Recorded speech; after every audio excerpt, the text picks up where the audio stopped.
Now that we understand the concept of liquidity, the importance it has in the markets, and conceptually what is actually happening behind the scenes, it's a good idea to, again, jump into an example or series of examples just to explain the concept a little bit further. And again, what we'll do, similar to all the other videos, we'll take a look at Euro US dollar. And what we're going to do is initially we'll look at the 4-hour chart again. And we'll just look at a few different bits to explain the few different elements of liquidity that I discussed in the theory video.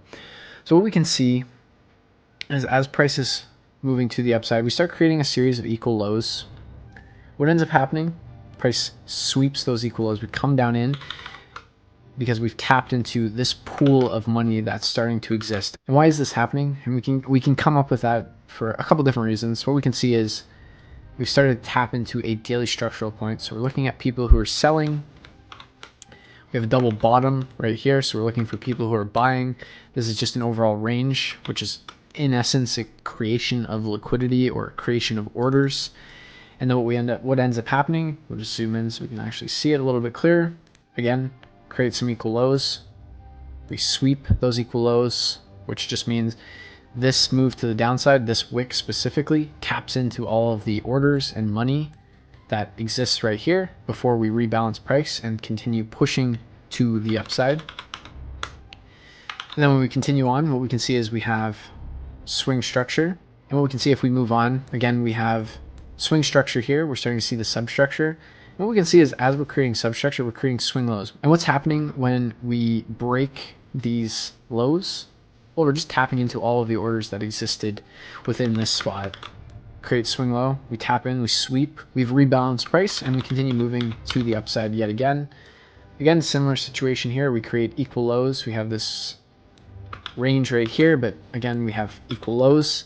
We come down, we sweep that liquidity. But more importantly, what do we have here still? We have relatively equal lows. We sweep them. And that's one thing about the equal lows and equal highs or relatively equal structure that I had in the example. They're pretty even, but we can see stuff like this, and this is still relatively equal. Because at the end of the day, again, going back to the concept of liquidity, we're just identifying this as an area where orders exist. And then what we can see, if we pair this with a demand zone, we know that there's already a bunch of orders that are present within this area, and this is the reason why we'd be looking to buy in the first place. So when we get this sweep of liquidity, we can see that price swept these equal lows, and then price began to run to the upside. And what we can see if we just move on is we create equal highs, we tap into demand zone, and we use that pocket of liquidity, the orders that rest in this price range. So what we can see is as we're creating highs, we're creating liquidity. So in this case, we'll just draw that a little bit better. So as we move on, what we can see is before we break this high, we can see that we have this structural point. Again, what is this? This is just liquidity. Why is this liquidity? Orders exist here for numerous reasons. Even price numbers, swing structure, breakout traders, stop losses, you name it, there's orders resting within it. So when we continue, we move to the upside, we absorb all of the orders or the majority of the orders required to rebalance price. Then what ends up happening? Price creates equal highs. As we can see, actually, if we go in a little bit more granularly, we create a swing high, we sweep it, create another swing high, we sweep it, we've rebalanced price for the moment, we come down, we tap into demand. What do we do down the way? We create more swing structure, we have a pocket of liquidity here, we tap into it, and then we run to the upside. And this just keeps happening over and over again. And then if we just kind of scrunch up our chart just a little bit, what we can start to see as we are creating that structure is we're creating that overall trend line liquidity, trend structure liquidity, whatever you want to refer to it as. But as we can see, we're just creating that. And as we can see, price just breaks through all of these levels like nothing. We have some equal lows here. What happens? We sweep those equal lows, and then we continue moving to the downside. But again, it's all because of this concept of liquidity. And more to add on to that, and we'll touch on this a little bit more in future liquidity videos, more specifically the next one, but just to kind of get your mind thinking as well, on the concept of pockets of liquidity on its basic end is price doesn't like empty space. When we create rapid moves, we have a lot of empty space happening. And what we can see is when we create these sorts of empty space, so we have empty space, what do we end up doing? We fill all of the empty space. Empty space, we filled most of the empty space. Empty space, it's filled. You can see here, empty space, filled,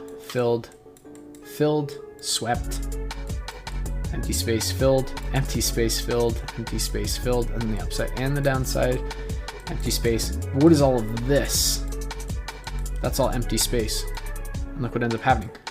This is what we refer to as some sort of liquidity void or void of orders, whatever you want to call it. But in its bare minimum or basic understanding is price doesn't like empty space. And what we can see is big empty space. What ends up happening? We fill it. And I'm just squiggling on my charts now at this point. And what we can see is empty space, filled, actually filled, small bits of structure. And the reason this is happening, it's not by coincidence. It goes back to the concept of liquidity. It goes back to the concept of understanding that there needs to be multiple orders. There's multiple orders resting at multiple prices. For every buy order, there needs to be a sell order. Every sell order, there needs to be a buy order. And as a result, price doesn't like empty space. Why? Because we're in a constant exchange of buying and selling, supply and demand. And in order for that relationship to exist and continue moving, they need to be in balance. When they're not in balance, price moves. Where does price move from? It moves from one liquidity pool to the next. What are liquidity pools? Collections of orders. So if we have liquidity pools here, price is going to tap into them. When price starts to move to the upside, what are we building down here? Liquidity pools. There's a lot of money sitting in this area for various reasons. Again, what do we end up doing? We come back in to the liquidity pool. We start developing structure here. We build a liquidity pool here. What ends up happening? We fill that liquidity pool. Another liquidity pool. Because before the structure is created, we just have this big empty spit of space. We also have trendline liquidity here as well. Getting a little messy and a little bit all over the place. So it's just one thing that liquidity is just present everywhere. And it's such an important concept. Now, one thing to note about liquidity though is don't trade anticipating a particular sweep of liquidity or anticipate a potential fill of a void, things like that. What liquidity is just an understanding of where price is likely to go based on the logical order flow and understanding the inner workings of what's happening in any sort of financial market. If we know that we have a large void right here, we know that we have equal lows, we know that we have a demand zone, we know that there's a high probability that price is going to move back down into that area, rebalance price. And if we're looking to buy, that's probably going to be one of the better spots to look for buy entries to build a trade idea. And it's that understanding that helps us build higher probability trade ideas. But again, don't anticipate a sweep of liquidity or a void being filled, but instead trade the actual reaction, the after the fact play of that. What it's going to allow you to do is make better, more informed trading decisions, which is in essence going to allow you to position yourself in the right spot, because you're not trying to force your opinion or your will onto the market. You're saying, I understand what the market is doing based on market structure, based on supply and demand, based on liquidity. I have an understanding of where likely orders are going to be sitting within the markets. And once I see those sort of things happening, I can make better trading decisions. But the concept of liquidity, it allows understanding of price at such a completely different level. And what we can see is, again, equal lows, we get a sweep, we fill a void, and we start to see order flow shifting from bullish to bearish. And then we see a break of structure to the 4 hour, now creating lower lows and lower highs. We get a void in price. What ends up happening? We can see that we have some swing high here. We sweep the swing high, we have swing high here, and price fills the void and continues making a lower low, lower high. Take liquidity of that, and we move to the downside. And this is just continuously happening. As we can see in a more recent bit of price action, you can see price is coming to the upside. We're creating this large void in price. We're taking liquidity, taking liquidity, taking liquidity. We've rebalanced price to a certain expectation, and then price starts to break down to the downside, creating lower lows and lower highs. We're starting to see the shift of order flow back to bearish again. Equal lows, sweep, equal lows, sweep. And what we can see on the flip side, void, tap into a supply zone. We have a void this way, it gets filled, swing structure, liquidity run, pockets of liquidity, orders being facilitated. Again, that's all that's happening here, is that orders are being matched, prices being rebalanced. But again, it gives us a good indication of what's likely to happen, because as we're looking at this bit of 4-hour structure, what we can start to see is trendline liquidity. What does that tell us? That there are a lot of orders that are resting above these bits of structure. And what we can start to see as well, if I just draw a line like this and go something like this, what do we have? We have a void in price, but more specifically, we have a much larger void in price being created. Now, that's not to say it's going to be filled immediately, and that's something I don't want any of you thinking, that once a void is created, we just have to go up here next week. It doesn't have to happen that way. It can take a long time. But as we can see right here, we created a massive void in price, and what did we do? We filled it all. A massive void in price, we filled it all. The market is just moving from one Dorito to the next. Really bad joke, but maybe that'll help some people kind of remember what's happening here. But what we can see, we're just creating voids in price. Price does not like the empty space. We have larger voids, and then we also have smaller voids. And we can put this all into market structure. And this is where everything starts to really align. Market structure, supply and demand, liquidity. Because when we can frame up market structure, because what we can see, if we just look at an example of market structure, for instance, we have a daily bit of structure. We're here on the 4-hour chart, but what we can see on the daily chart is that we have structure being created. We're in an uptrend. And as we can see is we've created a high, created another high. We've run that high. Our expectation if price is to continue to the upside is that price would continue. But what we can see is, more specifically, if I just zoom in, because if you're looking at this, we might wonder why this was not the next high, and then this would be the low to switch to a earlier downtrend, which is valid. But what we can see is we do have equal highs. We have all of this bit here, and what does that suggest? Pocket of liquidity. We sweep that, and then we don't get any follow through. So even if we're just looking at that, what ends up happening? We have a void. We fill the void. If we were to expect some sort of higher low to form, we would expect somewhere in this spot, or maybe in around these areas, to look at demand zones. But what ends up happening? We sweep the liquidity, and then we shift from bullish to bearish, and then the order flow completely changes. And what we can see is, as this is being created, we start building trendline liquidity, trendline liquidity. We start to create a larger void in price. If we're just squishing that down here, we have all of this empty space right here. So we know at some point price is likely to come here, because we have a collection of orders existing within that area. And what that ends up doing, we just, again, so we see price switching from bullish to bearish. We're starting to see market structure shift. We're starting to be able to include our substructure, switching to minor structure, breaking swing structure, forming in new lower lows. You can see we have equal lows right here, pool of liquidity, create a void. What ends up happening? We start putting in substructure once again. We can see that we have a void here. This is all void as well.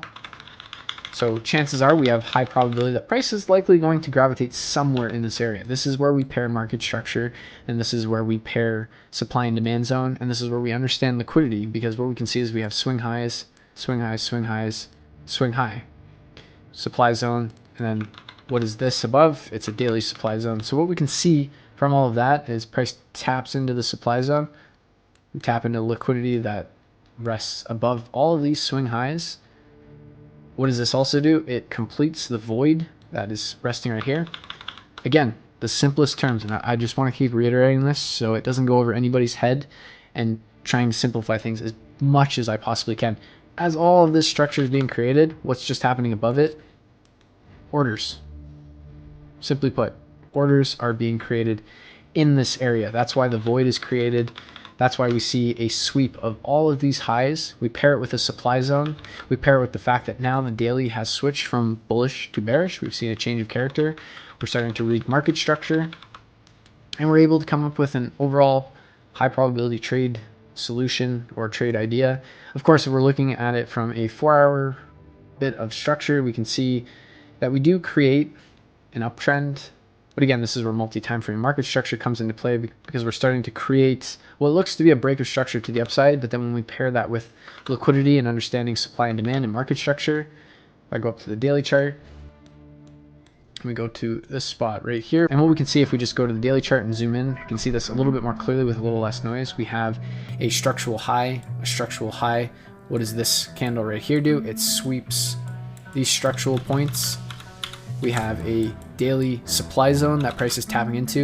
We're starting to see that shift from bullish market structure to bearish market structure. So we've seen that change of character. We pair that to what's happening to the left. We've just reacted off of a weekly point of interest, this weekly supply zone.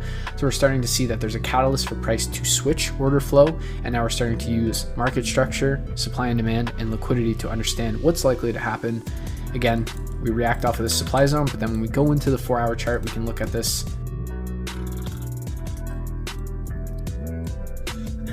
And so if we're looking at this bit of market structure, we can see if I mark up these few spots in this wick right here, if we go onto the daily chart and just navigate here very quickly, what we can see when we pair up all of the things that we've learned thus far, we're looking at the market structure. We're seeing that price is in an uptrend. We're creating higher highs and higher lows. We see a breakdown of that structure, a change of character. We've now switched from bullish to bearish. We're creating lower lows and lower highs now. And for this daily downtrend to continue, we cannot violate this high specifically, this one right here, this swing high. And we're looking to break this low in order to create a lower low. And as a result, what we can see is we also have structural points. We have these structural highs here, here, and here. And what we can see from that as well is that we have a daily supply zone. We have a lot of orders. Very briefly and very simply put, there's just a ton of orders sitting here, and we're able to build up a high quality trade idea because we have, again, liquidity. We have a void in price. We have a supply zone. We have a shift in direction. We have a sweep of liquidity. And if we just move to the left, what we can see is we also have a catalyst of why price has shifted. We have a higher time frame supply zone that once price tapped into it here on the daily chart, we started to switch from bullish to bearish. So we're able to anticipate lower prices. And then what we can see is as price continues down, what do we end up doing? We create a larger void in price that we eventually end up filling. We tap into the daily supply zone once more. Now we have a daily void. See, daily void right here. Again, we go back to the concept of voids, but even if I just look at this, what is all of this? Just one big void that's filled. It takes a long time to do, but eventually it does happen. Why? Because buying and selling is existing all the time. We need to rebalance price. We need to balance supply. We need to balance demand. We need to provide liquidity, which is the ability to convert an asset to cash without inversely affecting price. When you hit buy or sell, your orders, generally speaking, should be instantly executed. Why? Because there's liquidity that exists. There's algorithms, there's banks, there's other traders that are looking for trades on the opposite end of your trades and that are providing you with that liquidity. If that liquidity doesn't exist, that's why price is moving up and down. So that's just an overall example of liquidity in a nutshell, the basics. We have the different patterns that we discussed, the different patterns or components of liquidity, the structural liquidity where we have lows, we have highs, and at the end of the day, they just end up suggesting that there are pockets of liquidity.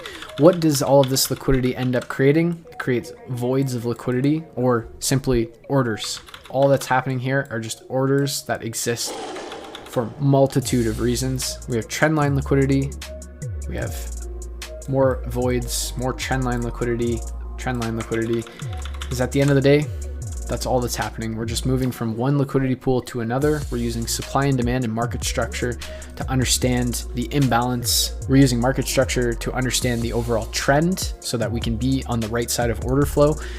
And we're using supply and demand imbalances to be able to identify opportunities in the markets that we can capitalize on. Again, this is all just footprints of orders being generated that goes all the way back to liquidity, because liquidity is simply that conversion of an asset to cash. We need buyers, we need sellers, we need sellers, we need buyers. in order to exchange things properly. And it's that constant battle between the two, the ability to provide liquidity and the reason why price is moving either up or down at any given time.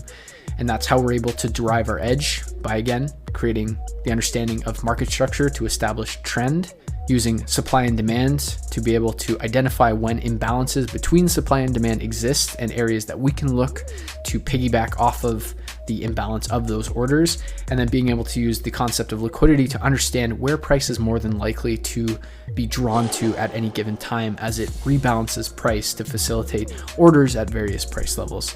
So what I recommend now that you've taken a look at this example is go to your charts, start mapping out liquidity, start understanding the liquidity concepts, start seeing liquidity voids on your charts, start looking at structural liquidity, start looking at equal highs, equal lows, or structural liquidity, and looking at trending liquidity, whether it be downward sloping trend lines or upward sloping trend lines, and just become very comfortable with understanding liquidity and what it implies to price. Again, we don't trade anticipating a sweep of liquidity or a fill of a liquidity void. Instead, we trade the reaction, and we use all of that information as a confluence when we facilitated all of the information from our market structure via trend and supply and demand zone. Liquidity is really just the confluence that gives us a better edge or better understanding of where price is going to go in relation to the orders that it's facilitating based on the imbalance between the supply and demand that is present on the charts.